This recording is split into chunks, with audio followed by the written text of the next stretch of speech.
Haleluya, haleluya. Tuendelea na kumshukuru Mungu kwa mema yote ametutendea. Yes, kama inchi tutaendelea na kumshukuru Mungu. Ilisema huenda ikawa hatuoni kwa nini tushukuru, lakini ni kwa sababu kila jambo linatendeka kwa wema kwa wanao mpenda Mungu wetu na kwa wanao purpose or assignment yake Mwenyezi Mungu hapa duniani. Tunajua inchi iko na assignment yake Jehova. And this is the time the land, the nation is doing that which the Lord created it for. And so we are continuing thanking God. Tunaona katika Psalms 107 kuanzia mstari wa 20, kwanza tunajipatia tu a good example with David. Was everything okay with David when he was praising and thanksgiving and singing to the Lord? Everything was not okay, but he chose to give thanks because he knew his Father, his deliverer, is aware of everything that is going on. He knew, alikuwa anajua yeye ni mwagiliwa mafuta na kuna wakati anakuja kuongoza Israeli. So mwenyewe hata wakati mambo ilikuwa too hard, because of the remembering that ako na agenda na Mungu, he always gave thanks. So if we really know that we have an agenda with our Father, do we have any other choice but to thank God throughout? Yes. So this is what the word of the Lord says. Psalm 107. He sent his word and healed them and delivered them from their destructions. Mtasoma tu kuanzia mstari wa kwanza. Mimi ninataka tu muone pali Daudi anapeana shukrani kwake Mwenyezi Mungu. Oh, that man would give thanks to the Lord for his goodness. Our Father is always good. Our Father is always good. Mungu wetu katika kila wakati ni mwema. Ndio. Mungu wetu ni mwema. And for his wondrous works to the children of men. Tukiwa hapa duniani, hatuna choice ingine kwa sababu sisi ni wana, we are the men now, we are children of men. Sisi ndio wanadamu. Na hakuna njia ingine tutafanikiwa kwa maisha kama sio kumshukuru Mungu, maana yeye amesema alituumba tumwabudu na tumshukuru kwa kila jambo. Ndio. Let the sacrifice of sacrifices. Let them sacrifice the sacrifices of thanksgiving. To give God thanks is a sacrifice by itself, yes. And declare his works with rejoicing. Kila jambo tutapitia, lazima tumwambie Mungu wetu tunashukuru, because we know you are working for good behind the scenes.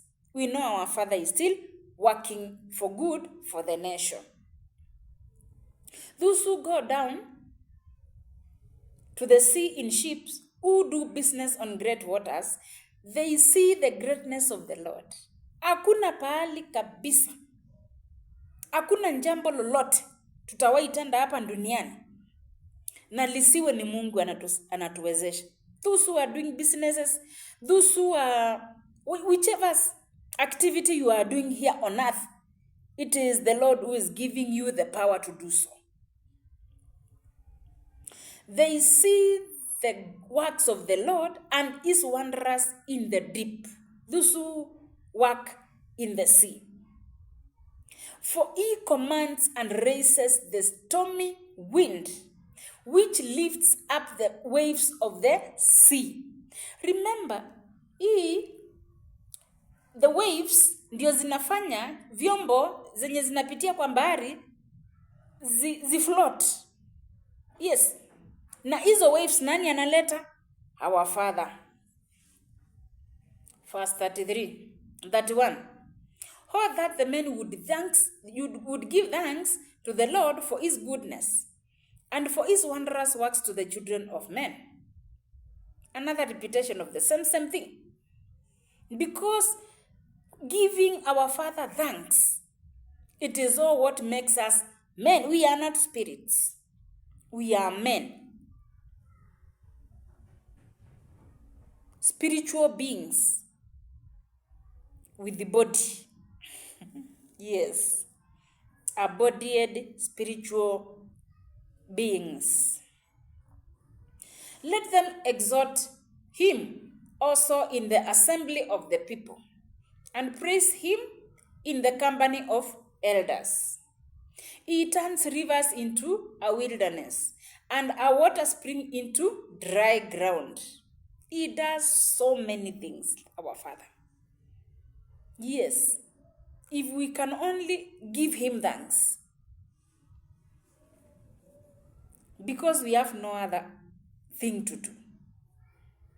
If only we give him thanks, because that is what he is expecting from us.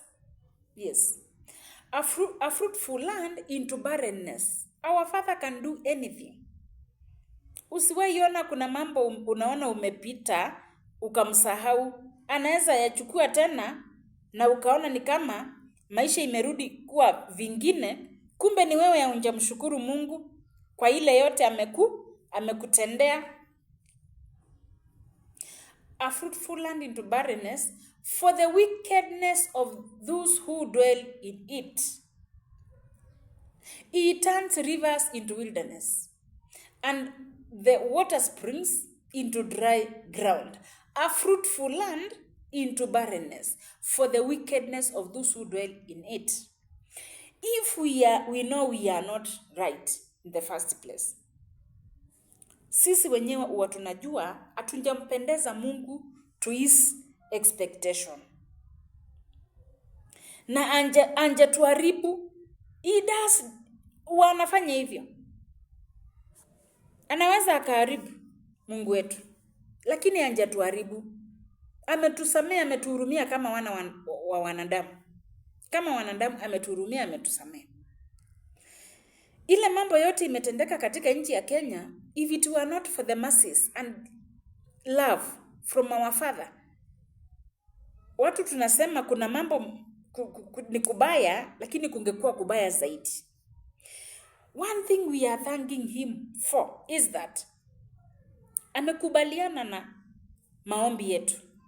He is coming to do a new thing in the nation of Kenya within a very short time, within this, before the end of this year 2026. Najua kuna wakati aliniambia nitangaze huu mwaka ndio wa Jubilee, na nilitangaza. Message iko tu hapa kwa hii channel. What am I trying to tell you, Kenyans? Lazima tumshukuru Mungu wetu. Alisema kwanza deni letu anakuja kuliseto miraculously. And because we know his word is yes and amen, ours is to thank him for the same. Rejoicing in every minute. Praying without ceasing. Yani kuomba bila kukoma. Tuombe bila kukoma, tumshukuru kila wakati, na tufurahi kila wakati. Mioyo yetu ndio ikue in a state that he can come and speak and talk to us. Yes, we don't have any other choice, Kenyans. Tunajua mambo si mazuri, lakini hivyo yenye si mazuri, kumshukuru Mungu wetu. Hivyo venye sio mazuri, kumwabudu na kuimba, kushukuru. Kwenda mbele zake kwa furaha. Mioyo yetu ikaonekane inabubunjika furaha, ndio akaweze kutuzungumzia. Otherwise, yeye anasimama katika moyo. He speaks through our hearts. If your heart is not rejoicing and it's not in the right standing with the Lord, how will he reach us? How will he communicate with us? Kenyans, nawaambia Mungu wetu ako pamoja na sisi katika kila situation, na kwa sababu tunafaa tuombe na tumshukuru kila wakati. Sing praises every time. Don't say ati unafanya kazi kwa nyumba hapo unafanya hiyo kazi, imba, shukuru Mungu. He is expecting us to do so at this very moment, when he is coming to do great things in our nation. Just mshukuruni tu. Nyi mtaona akikuja kutenda, sababu alisema anakuja kutenda. Alisema economy yetu haina ujuzi ya mwanadamu. Alisema economy yetu haina ujuzi wowote wa mwanadamu. Even though ni yeye ametupatia viongozi. Viongozi hawana ujuzi ya kuiondoa. Hawana kabisa. Otherwise itaongezeka tu kuongezeka. Na hiyo kuongezeka ndio hataki. Ndiye aliniambia sema sitaki mambo na kukopa. Mungu mwenyewe. I cannot bring my own things here. Na mimi sio kiongozi yet. Najua nafaa nilete neno la ukweli kwa viongozi. Even when I'll be a leader, I'll not bring my own things here before God's people. It is not accepted at all. So mimi nasema nini wa Kenya? Tuendelee kumshukuru Mungu anakuja kuclear the debt of the nation. A miracle. Miraculously, yes. Na nilisema hakuna njia ingine. Alisema hakuna njia ingine. Unless we do that which he is telling us. Crude oil itolewe ilipe deni. Hakuna njia ingine kabisa. Hakuna. Sitawadanganya. Ati nikuja hapa nianze kusema nilikuwa nimesahau. Hakuna. Alisema hakuna. Na so kama tunajua hakuna na yeye ameleta, tuendelee na kumshukuru. Ndio wakati wake wa kufanya ikaribie. Ndio tuifurute wakati wake wa kufanya. Aangalie aone mioyo yetu imeshukuru na imempenda. And I said God is looking for one. Maybe you are now that one. Mwenye Mungu anangoja umshukuru, aanze kazi yake. Nimefika pale ndio na mimi niingie katika prayers, worshiping and thanksgiving. Thank you. God bless you, Kenyans.